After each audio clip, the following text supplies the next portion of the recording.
Ini bukan sesuatu yang patut untuk dibanggakan. Setiap hari, kasus positif berhasil memecahkan rekornya. Terhitung 17 Juli 2021, angka kasus COVID-19 mencapai 2,88 juta dengan penambahan kasus hingga 35.000 setiap harinya. Virus corona menyebar begitu cepat, didukung oleh perpindahan masyarakat yang masif. Siapapun bisa terjangkit virus corona. Korbannya dari semua kalangan usia, dari yang sudah tua sampai anak-anak. Virus ini juga tidak mengenal status ataupun jabatan, baik rakyat biasa, artis, atlet, bahkan pejabat negara.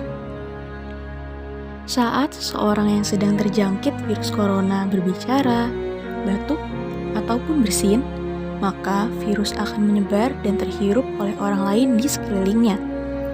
Pada dasarnya, virus ini menyerang pernafasan manusia.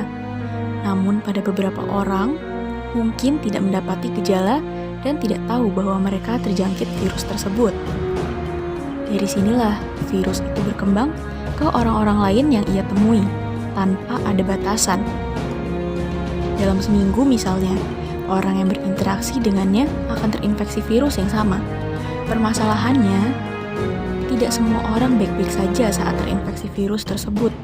Banyak yang menunjukkan gejala yang berbeda antara satu dengan yang lain.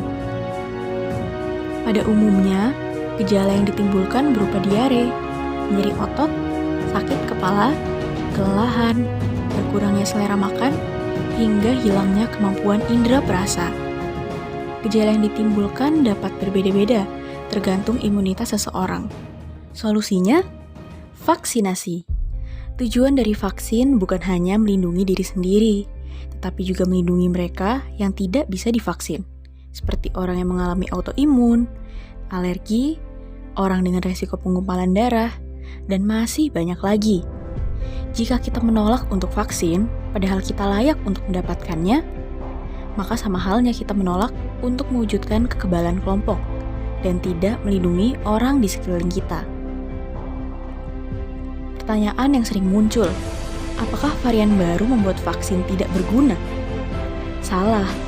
Pada dasarnya, mereka yang sudah vaksin memang masih bisa terjangkit. Namun secara statistik, vaksinasi membantu untuk meringankan gejala. Artinya, pasien yang sudah divaksin akan cenderung mendapatkan gejala ringan dan tidak memerlukan perawatan di rumah sakit. Dengan itu, tenaga medis dapat berfokus pada pasien yang memang membutuhkan perawatan intensif. Mari saling menjaga. Saat kekebalan kelompok sudah terbentuk, kehidupan normal akan perlahan kembali. Untuk saat ini, jangan sampai lepas masker saat bertemu dengan orang lain, jaga jarak saat berinteraksi, dan selalu mencuci tangan setelah beraktivitas.